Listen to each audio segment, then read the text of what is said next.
Hey everyone, welcome back. I'm Mr. Metric, and today we're diving into some of the internet's darkest and most unbelievable true stories. As always, I'll be reading them while playing Minecraft, so sit back, relax, and enjoy the ride. And if you end up enjoying the video, don't forget to subscribe because I upload new stories every week. Now, let's get started. I lost my wife to breast cancer 4 years ago, and the grief nearly destroyed me. For almost 2 years, I barely functioned. Therapy, antidepressants, and forcing myself through each day were the only reasons I survived. Eventually, after years of feeling completely alone, I convinced myself I was finally ready to let someone in again. That's when I joined Chapter 2, Dating, an app specifically for widows and widowers. I met a woman who had lost her husband just months before I lost my wife. At first, it felt like fate. She understood every strange emotion that nobody else ever seemed to get. We didn't have to explain why anniversaries hurt, or why grocery shopping could suddenly make us cry. But after the honeymoon phase ended, I realized we weren't healing at the same pace. She wasn't just grieving, she was living inside it. Every date became a memorial service. We'd sit down for dinner, and within minutes she'd be showing me old videos of her husband. She kept his toothbrush in the bathroom. His shoes stayed by the front door exactly where he left them. His phone was still plugged in every night because she couldn't bear to let the battery die. She still texted his number almost every morning. Her house didn't feel like a home. It felt like a shrine. I tried to be patient because I understood grief better than most people ever will. But slowly, I stopped feeling like her boyfriend and started feeling like a therapist she kissed occasionally. Every conversation somehow circled back to him.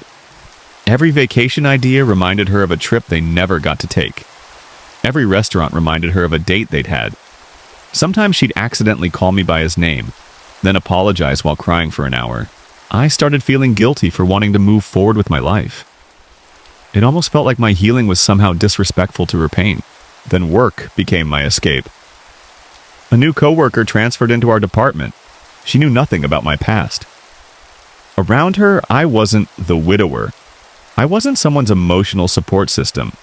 We laughed about stupid office gossip, grabbed coffee after work, and for the first time in years, I caught myself smiling without feeling guilty. One night, after several drinks with coworkers, everyone else left. She stayed. I should have gone home. Instead, I went back to her apartment. I slept with her. The second it was over, the guilt hit me so hard I actually threw up in her bathroom. I've barely spoken to my coworker since. She thinks I just regret a drunken mistake. She has no idea I have a girlfriend. But that's not even the worst part. 3 days later, my girlfriend invited me over because she had something important to show me. She had cleaned out one room in her house, the first room she'd changed since her husband died. She smiled and said she'd finally started imagining a future with me. Then she handed me a small box. Inside was her late husband's wedding ring. She told me she was ready to stop wearing it and wanted to ask if I'd consider moving in with her next year. Last week, while cleaning out a closet together, I accidentally found something she didn't mean for me to see. It was an old notebook. Most of it was grief journaling, but one page stopped me cold. She had written a goodbye letter. It wasn't dated, and I don't know how old it is, but reading it made my stomach drop. She wrote that after losing her husband, she couldn't imagine living in a world where everyone eventually leaves. She never mentioned writing it. She doesn't know I saw it. Now every time I think about ending the relationship, that letter flashes through my mind. To make things even more complicated, my coworker has started asking why I've been avoiding her. Yesterday she told me she thinks she's developing feelings for me. I haven't told either woman the truth. Every day I wait, I make this worse. I know I need to confess that I cheated. I know I need to end the relationship because staying out of guilt is cruel. But I'm terrified that if I leave now, after everything she's already lost, she'll believe she's simply too broken to ever be loved again. I'm not asking for sympathy because I know I created this mess. I just honestly don't know how to leave someone who already feels like she's standing on the edge without becoming the person who finally pushes her over it. This is a serious one, guys.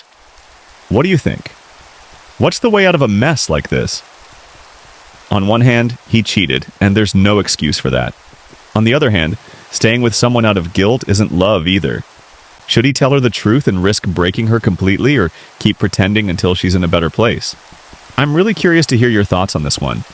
Let me know in the comments because I honestly don't know what the right answer is. This next story is one of the most crazy story I ever came across on the internet. Let go.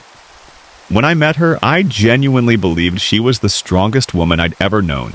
She was brilliant, top of her class, a student executive leader everyone respected, the kind of person who always seemed composed even when everyone else around her was falling apart.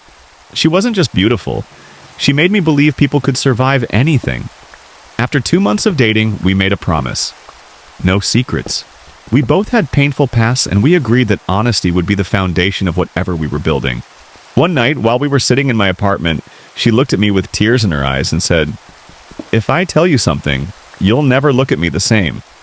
I laughed and told her nothing could change the way I saw her. I wish I had never said that. She told me her biological father had been abusing her since she was 5 years old. At first it was accidental touching. Then it became hugs that lasted too long.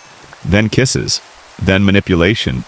Then years of convincing her that nobody would ever love her the way he did. I could barely breathe listening to her. She didn't describe it like a crime. She described it like it was normal. She said they still bathed together when she was 17. She admitted they still kissed each other on the lips. When I asked why she never stopped him, she simply stared at me and whispered, "Because he's my safe place." That sentence haunted me. I asked the question I immediately regretted. "Do you see him as your father or as a man?" There was a long silence. Then she quietly answered, "Both." It felt like someone had punched me in the chest. I wasn't angry with her. I was angry with the monster who had spent years rewiring her mind until she couldn't separate love from abuse. But then she said something that completely broke me. "I love him more than anyone, even more than me." Seeing my face, she quickly added, "At least I didn't cheat on you with another guy." She genuinely believed that made it better. That was the moment I realized she wasn't lying. She truly couldn't see how distorted everything had become. I begged her to see a therapist. She refused. She insisted everyone else just misunderstood her relationship with her father. Every time I brought it up, she'd become defensive. Then she'd cry. Then she'd apologize. Then she'd tell me she'd never leave him, no matter what. A week later, my grandmother became seriously ill in Texas. I had to leave North Carolina for about a month to help care for her. Before leaving, I promised her we'd call every night. The first week went fine. The second week, she barely answered. The third week, she stopped replying almost completely. Every excuse was the same. I fell asleep. I'm exhausted. My phone died. I knew something felt wrong. When I finally returned home, one of her closest friends asked if we could talk privately. I'll never forget what she said. "I think you deserve to know." Apparently, while I was gone, my girlfriend had become obsessed with another man she'd met online. A Russian guy. She talked about him constantly. She stayed up all night on video calls with him. According to her friend, she even admitted she was developing feelings for him. I felt sick. Not because she'd found someone else, but because after everything we'd been through, I still wasn't enough to pull her away from the life she'd been trapped in. I ignored every one of her messages. Hundreds of them.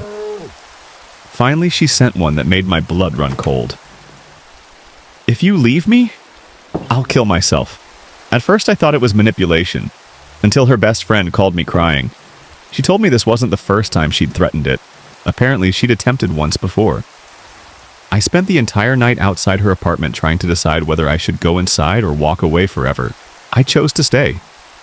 For months, I tried convincing her to get help. Therapists, counselors, police, anyone. She refused every single option. She kept saying one sentence over and over. "If people find out, it'll destroy my dad." Not, "It'll destroy me," him. She was still protecting the man who had destroyed her childhood. Eventually, she agreed to take a short break from the relationship so she could figure herself out. I thought maybe that was progress. It wasn't. 3 weeks later, I got a phone call. She was dead. The police ruled it a suicide. They said she'd left a note. I wasn't allowed to see it. For months, I blamed myself. Maybe if I'd stayed, maybe if I'd answered one more call, maybe if I'd loved her better, maybe, then everything changed. Nearly a year later, I received an envelope with no return address. Inside was a flash drive. No letter, no explanation, just one word written in black marker. Watch.